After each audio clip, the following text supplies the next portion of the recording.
Have you ever shared something deeply personal only to regret it later?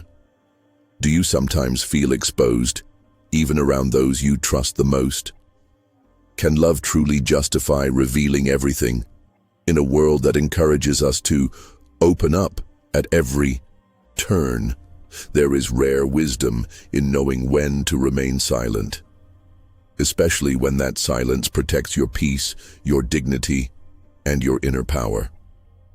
Before we dive in, take a moment to subscribe if you're on a journey of self-improvement. Here, we explore powerful ideas that challenge the ordinary, and today's insight comes straight from Stoic philosophy, the ancient art of living with strength, resilience, and wisdom. Let's unlock the 8 things you should always keep to yourself, even with someone you deeply love. 1. Your financial standing. How much you earn, what you save, the value of what you own. These details, often shared without much thought, can shift how others perceive and relate to you. While money itself is a neutral tool, people's responses to your financial standing are not. It may begin with innocent curiosity, but quickly morphs into expectations, envy, or a subtle change in social dynamics. You may start to notice how friends treat you differently once they know how well you're doing, or how poorly. Suddenly, your success becomes a benchmark, your struggles a point of judgment. The Stoics, especially Epictetus and Seneca, warned against attaching our worth to external things, including wealth. They believe that true wealth lies in self-sufficiency, in the ability to be content regardless of one's material circumstances. To a Stoic, it is not how much gold you store, but how little you need that defines your richness. When you expose your financial situation to others, whether it's prosperity or poverty, you open the door for assumptions. People might expect you to pay for dinners, loan money, or donate generously. If you decline, they may feel slighted. If you accept, you risk becoming a crutch. In some circles, revealing financial hardship invites pity or unsolicited advice. In others, affluence attracts opportunists and insincere companions. Moreover, the more attention you give to your financial standing, the more it owns you. You might obsess over keeping up appearances, curating a lifestyle that matches the image others have of you. This traps you in a cycle of comparison and anxiety, both of which Stoicism encourages us to shed. A Stoic remains indifferent to fortune's whims. Whether rich or poor, their peace does not falter. Marcus Aurelius reminded himself daily that external possessions are fleeting and cannot make the soul good. If you share your finances with the world, make sure it's not to seek validation. Your sense of inner wealth, calm, purpose, self-respect should not be dictated by others' awareness. There is wisdom in quiet prosperity. You can be generous without spectacle, secure without boasting. Let your discipline, not your digits, speak for you. Let your humility protect you from the distortions of envy and greed. True wealth is not what's visible, it's what no one can take away. 2. Your past loves. We've all loved. We've all lost. To love deeply is human. To mourn love is equally so. But recounting past relationships too freely can hinder your ability to live fully in the present. When you speak often about who you used to be with, what you did, how it ended, you tether yourself emotionally to a closed chapter. This retelling, however unintentional, often slows healing. It keeps old wounds tender and open. From a Stoic perspective, the past holds no power. Unless you grant it, what has already occurred is outside your control. You cannot unlove someone, nor undo what's been done. The only thing you can master is your response in the present moment. Talking about former lovers might seem like harmless storytelling. But every time you do, you breathe new life into emotions that should be resting. If you're in a new relationship, this can breed insecurity. Your current partner might wonder if they're being compared. They may start to question whether they're merely a replacement, a shadow of someone who once stood where they do. Even if you're single, constantly revisiting your old relationships can distort your perspective. You may idealize the past, romanticizing what was and overlooking why it ended. Or you may dwell in bitterness, carrying resentment into future connections. Both prevent you from embracing the now. Stoicism teaches detachment, not in the cold, emotionless sense, but in the wise acceptance that we cannot own people, nor should we linger where we're no longer meant to be. Epictetus said, "Seek, not that the things which happen should happen as you wish, but wish the things which happen to be as they are." Applied to love, this means honoring what once was without being imprisoned by it. There is great dignity in silence. You do not owe the world a tour of your heart's history. Share your stories with those who've earned your trust, and only when doing so serves healing rather than nostalgia. Let your love live where it belongs, in memory, not in every conversation. When you hold the past gently and quietly, the present becomes clearer. You create space for new love, new joy, new chapters to unfold. 3. Your insecurities and weak points. We all experience fear, doubt, and inner struggles. This is not weakness, it is humanity. But while acknowledging our vulnerabilities is healthy, disclosing them to the wrong people can be dangerous. Not everyone is capable of holding your truth with compassion. Some may twist it, weaponize it, or simply fail to understand it. In an age of oversharing, where social media rewards transparency with likes and comments, it's tempting to think that exposing every wound is a virtue. But the Stoics remind us, virtue is not found in exposure, it is found in mastery. Marcus Aurelius wrote, "If you are distressed by anything external, the pain is not due to the thing itself, but to your estimate of it, and this you have the power to revoke at any moment." Your insecurity is not defined by others' awareness of it, but by how much power you give it. When you tell others of your weakest places, you may inadvertently reinforce their presence in your own mind. This does not mean you should bottle everything inside. Confiding in a therapist, mentor, or a trusted confidant is wise. But spreading your insecurities broadly, especially in casual conversations or early relationships, can undermine your stability. In arguments, your vulnerabilities may be used against you. In gossip, they may be misrepresented. A Stoic works diligently to understand themselves. They observe their fears, their triggers, their emotional responses, not to broadcast them, but to refine their character. Just as a blacksmith tempers steel in private, so too must we temper our minds away from the noise of judgment. Let your self-awareness be silent strength. Learn what you fear, then face it, not by declaring it aloud, but by moving forward in spite of it. Your confidence, born from quiet resilience, will speak louder than any confession ever could. Let your life reflect your growth, not your wounds. 4. The pain you carry. Pain is inevitable. Suffering, however, can be a choice. Life will wound you, people will disappoint you, circumstances will test your spirit. But how you hold your pain, how you process and live with it, determines whether it becomes a burden or a teacher. In Stoicism, the emphasis is not on avoiding pain, but on using it to cultivate wisdom, strength, and virtue. When you talk constantly about your suffering, even with good intentions, you risk becoming identified with it. The story of your pain becomes your entire story. You rehearse it until it feels inseparable from who you are. While vulnerability has its place, it must be balanced with inner reflection. There is healing in silence. Seneca wrote, "We suffer more often in imagination than in reality."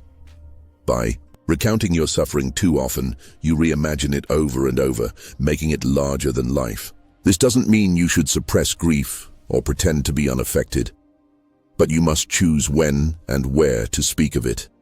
Not every audience is the right one. Not every moment is healing. Solitude, when used intentionally, becomes a sacred space for processing pain. Journaling, walking, meditating.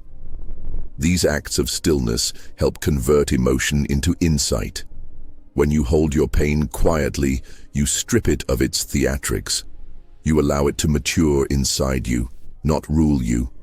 Moreover, speaking too much of your suffering may attract sympathy, but it rarely leads to transformation. True change happens when you confront your sorrow without needing others to validate it. When you do choose to share, do so not to offload the pain, but to illuminate what you've learned from it. Let your silence be your sanctuary. Let your endurance be your testimony. In time, pain that is carried wisely becomes a teacher. It refines you. When you carry pain quietly, you plant the seeds of resilience. 5. Complaints about your life, situation. Fate doesn't owe us fairness. And the Stoics understood this truth with unwavering clarity. In modern life, it's easy to fall into the trap of lamenting our conditions. Maybe we feel stuck in a job we dislike, trapped in a relationship that drains us, or held back by circumstances we believe are outside of our control. In such moments, complaining can feel like a release, a way to gain sympathy or validate our struggles. But here lies the paradox. Every time we complain about our life situation, we give away our power. To the Stoics, the world was a place of constant change.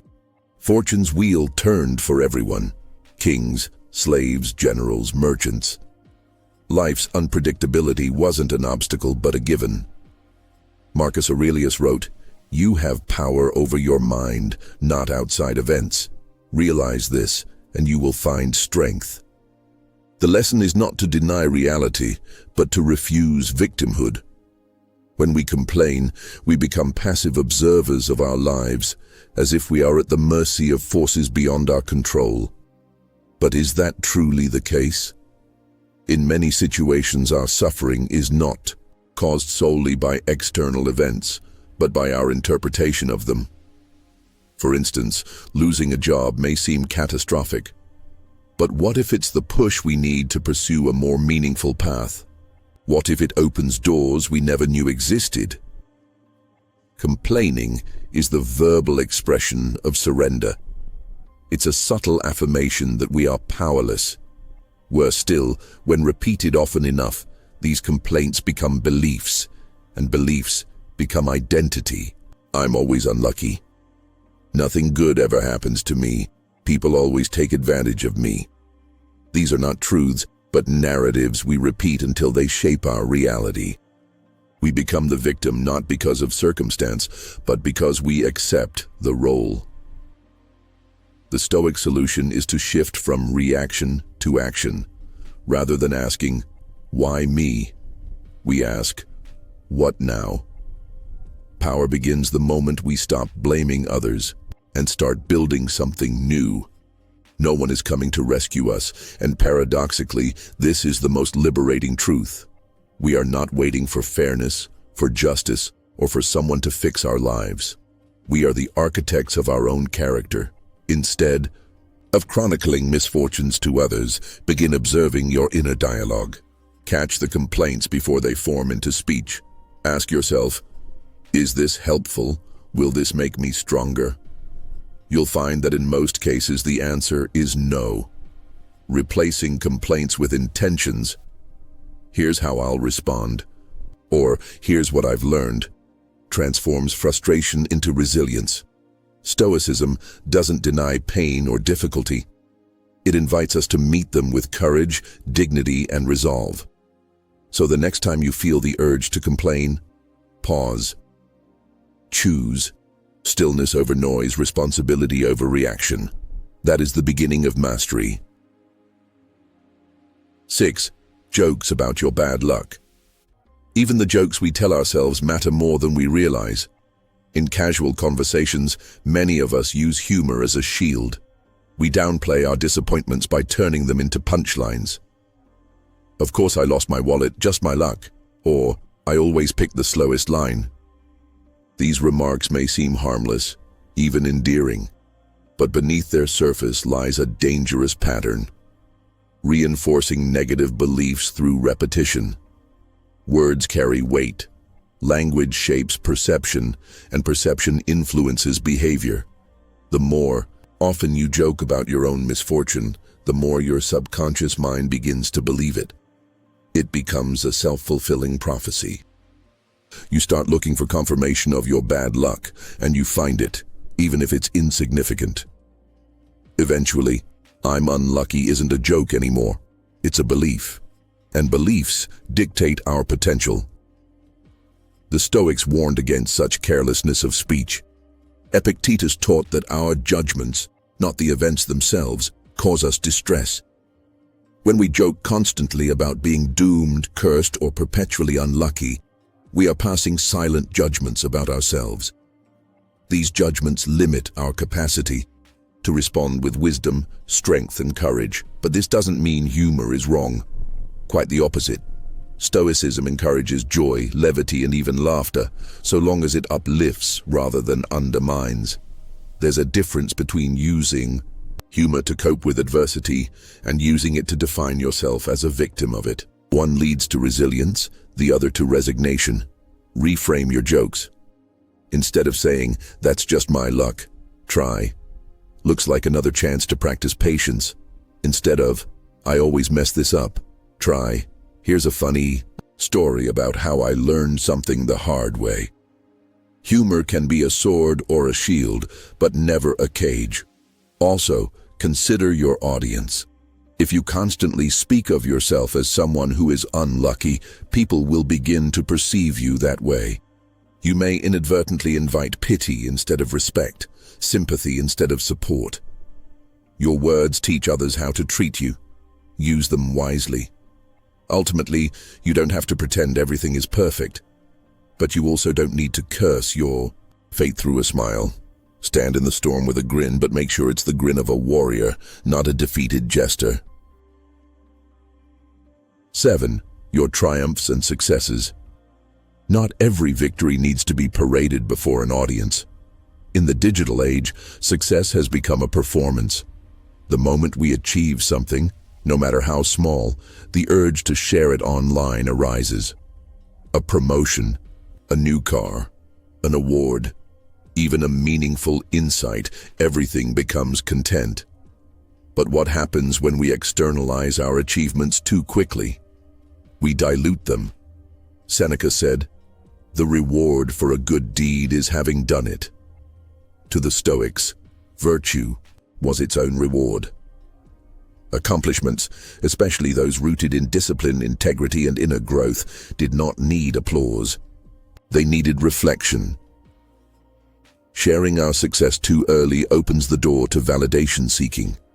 Instead of savoring the experience, we wait to see how many likes, comments, or congratulations we receive. If the reaction isn't strong enough, we feel deflated, as though our victory wasn't real unless others confirmed it. This is the danger of external approval. It can become our drug. Additionally, publicizing our wins can trigger envy in others or bring unintended consequences. Not everyone is rooting for you. Some people smile while secretly hoping for your fall. By remaining humble and discreet, you protect the integrity of your progress. There is also the issue of losing momentum. When we talk too much about what we're doing or what we've accomplished, we may unconsciously feel like the task is already complete. Psychologists refer to this as the intention-behavior gap. Announcing goals gives us a premature sense of achievement, which can decrease actual follow-through. Instead, let your actions speak. Let the results of your discipline, focus, and resilience shine through in your conduct, your consistency, and your quiet confidence. Those who need to know will notice. Those who don't are not your concern. This isn't to say you must hide everything or never celebrate. But know when celebration becomes performance. Know when your sharing is driven by joy versus ego. Silence isn't weakness, it's strength refined. 8. Family issues and conflicts. Every family has its seasons, times of harmony and times of discord, yet in a culture of oversharing, it's become all too common to vent about family drama in public, whether in conversation, online, or even in subtle passive-aggressive remarks. While expressing emotion is healthy, broadcasting private issues can erode trust and escalate tensions. The Stoic path calls for discretion, compassion, and inner strength in these moments. Family is a sacred circle. It is where we first learn love, patience, and conflict. Naturally, it is also where wounds can cut the deepest. But airing grievances outside that circle does little to resolve the issue. In fact, it often amplifies it. The more people we involve, the more complex the emotional entanglements become. Opinions multiply, sides are taken, misunderstandings grow. Epictetus taught that we should be careful not to speak ill of others, especially those closest to us. When we expose family issues, we not only hurt the individuals involved, we diminish the dignity of the bond itself. Some matters are meant to be addressed in the quiet of the home, not in the echo chamber of judgment. There's also the matter of perspective. In moments of anger, we tend to see ourselves as right and others as wrong. But with time and distance, clarity emerges. Had we not spoken so hastily, had we kept the matter close to the heart, perhaps reconciliation would have come more easily. But once words are spoken publicly, they cannot be unsaid. This doesn't mean you must suppress your feelings or suffer in silence. Seek support if needed, but choose wisely. A trusted mentor, counselor, or confidant can help you process emotions constructively, but avoid turning personal pain into gossip or entertainment. The Stoic ideal is harmony, not perfection. Conflict will arise, but how we respond is what matters. Practice patience. Listen deeply. Choose words that heal rather than divide. Remember that forgiveness, even when difficult, is a greater triumph than being right. Preserving your family's dignity, especially in hard times, is not weakness. It is a mark of profound inner strength. Keep sacred what deserves protection. Stoic wisdom doesn't ask us to be secretive, it asks us to be discerning. Not everything needs to be shared, even with those closest to us. What you protect, you preserve. And what you keep sacred remains strong. So ask yourself, which part of your life deserves silence for the sake of your peace? If this message resonated with you, subscribe now and take your next step toward a more intentional, empowered life. Remember, your silence can be your strength.